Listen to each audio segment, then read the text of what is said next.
Eu saúdo a todos com a paz do Senhor Jesus. Como eu prometi, né? Eu comecei aí o testemunho do Mateus, né? E é muito comprido, né? O testemunho do Mateus. Mas eu quero ir falando aos poucos, né? Porque, para quem não sabe, o Mateus ele é autista, né?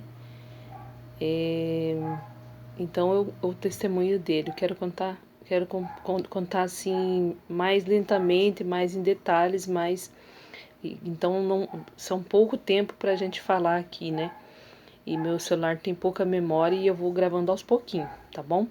Eu quero deixar um versículo que está em Jó, do capítulo 1, do versículo 1 aqui. Vamos ver se nós lemos o versículo aqui. Vamos lá. Havia um homem na terra de Uz, cujo nome era Jó, e este era homem sincero, reto e temente a Deus, e desviava-se do mal. E nasceram-lhe 7 filhos e 3 filhas, e seu gado era de 7.000 e 3.000 camelos. E aqui conta a história da quantidade de coisas, né, que ele tinha, tal. Mas teve um dia, né, que aconteceu isso, E tendo o Senhor, e vindo um dia em que os filhos de Deus vieram apresentar-se perante o Senhor, veio Satanás, também Satanás entre eles. Então o Senhor disse a Satanás: De onde vens? E Satanás respondeu, disse ao Senhor, né? De rodear a terra e passear por ela. E disse o Senhor a Satanás: Observaste tu, meu servo Jó?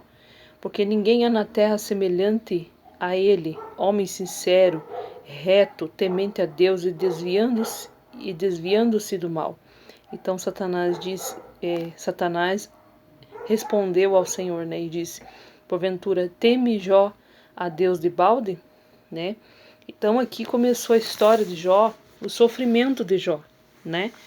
E muitas vezes quando eu estava passando por muito sofrimento, né, espiritual, eu lembrava e Deus falava: vai ler o livro de Jó, né? Vai ler o livro de Jó, lembra de Jó, né? Deus falava comigo, né? Então, e por isso eu passei um período de muito sofrimento com o Mateus, né? Na minha vida espiritual. Eu não entendi o porquê, né? Porquê de tanto sofrimento. Mas hoje eu entendo e por isso hoje eu tô aqui, né? Tem muita gente que recebe a bênção e depois não volta a contar, né? Mas eu quero contar tudo que Deus fez comigo, né? O que Deus fez no meu tempo de prova, né? É muito longo, eu tenho que resumir. Então vamos lá. Então o Mateus, ele nasceu em 1999, no finalzinho, né, aí de 99, e foi o meu primeiro filho, né? Eu tinha 18 anos, eu estava grávida de 17, mas ganhei ele com 18, né? E aí, nesse período, eu era muito, vamos dizer, imatura, né? Meio criança ainda, né? Porque uma pessoa que tem 17 anos para 18 anos, ela é muito imatura, né? E então eu tive, né?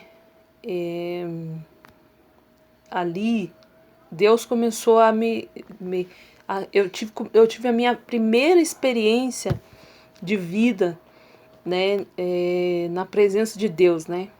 Então, eu preciso contar, né, desde o começo, quando eu engravidei dele 3 meses após eu ter casado, né? Eu estava casada e aí 5 meses depois eu fui, né? Eu estava em casa tranquilamente, né? E daí, de repente, né? Uma irmã chegou lá e falou assim: Irmã, vamos para a igreja comigo hoje, né? E eu peguei e fui com ela. Mas não estava muito feliz, não estava, né? Estava triste, estava angustiada, estava aflita, né? E naquele momento Deus falou comigo assim: Filha, né? Você vá no culto hoje com a irmã, porque você vai receber a tua bênção, né? E eu estava muito necessitada, muito angustiada, né? Eu queria receber mesmo, né? Então eu peguei, né? E fui com aquela irmã, ela chama Irmã Gildete, né? Foi uma irmã que foi uma mãe para mim, né? No período em que eu estava de gestação, ela fazia lanchinho para mim, ela me cuidou como uma mãe, sabe? E ali eu estava longe do meu pai, da minha mãe, tinha, né, saído de casa para casar, né? E tava longe de Deus também, sabe? E ali tava meio que assim, não sei se a palavra chama desviada, né? Mas eu tava assim, longe de Deus, não tinha forças para orar, não tinha forças para ler a Bíblia, né? E ela foi um anjo de Deus, né? Para me abençoar, né? E ela me levou para a igreja naquela tarde da bênção. Eu fui ali, quando eu cheguei no culto, veio uma irmã, né? E falou para mim assim.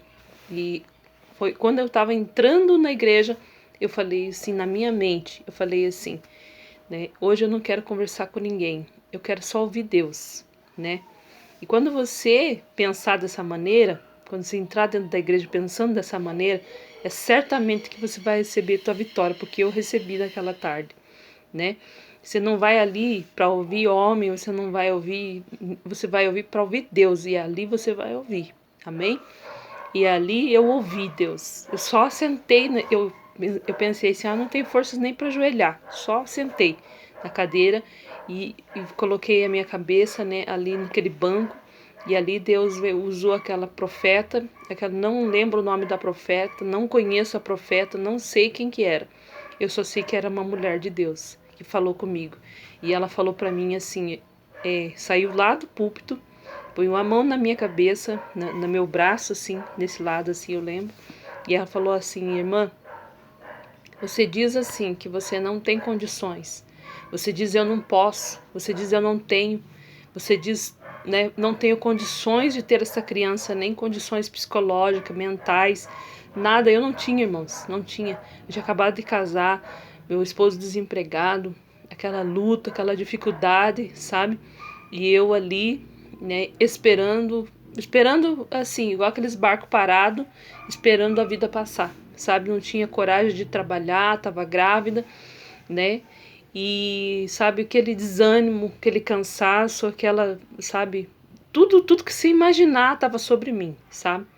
Parece que um peso assim de 1.000 quilos, sei lá, 500.000 quilos em cima de mim, que eu não conseguia me mexer, sabe?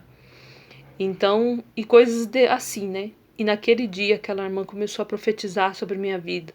E ela disse: "Você, este filho que você espera, nem sabia que era um menino, né? Esse filho que você espera é meu, né? É meu escolhido, né? E você vai gestar essa criança. E eu vou te dar condições financeiras, eu vou te dar condições espirituais, eu vou conduzir você, né? E ali Deus foi operando, irmãs, naquele dia, naquela tarde da bênção. Deus falou fortemente comigo. Deus disse sim para mim que nós ia passar por uma prova muito grande, um sofrimento muito grande, mas que Ele estaria conosco. E Ele seria comigo, né? E depois de passar aquela prova, né? Essa criança ia cantar e eu ia cantar, né? Então eu falei assim, cantar eu gosto de cantar, eu sei cantar, para mim tudo bem, né? Mas nem imaginava na minha cabeça o que eu ia passar na minha vida, né? Que eu ia passar momentos em que meu filho ia ficar mudo, né? Como que ele ia cantar, né? E eu também, de tanto sofrimento, não ia ter vontade de cantar. E foi o que aconteceu, né? Então eu comecei, né? Eu comecei aquele dia foi só o início de tudo, sabe? E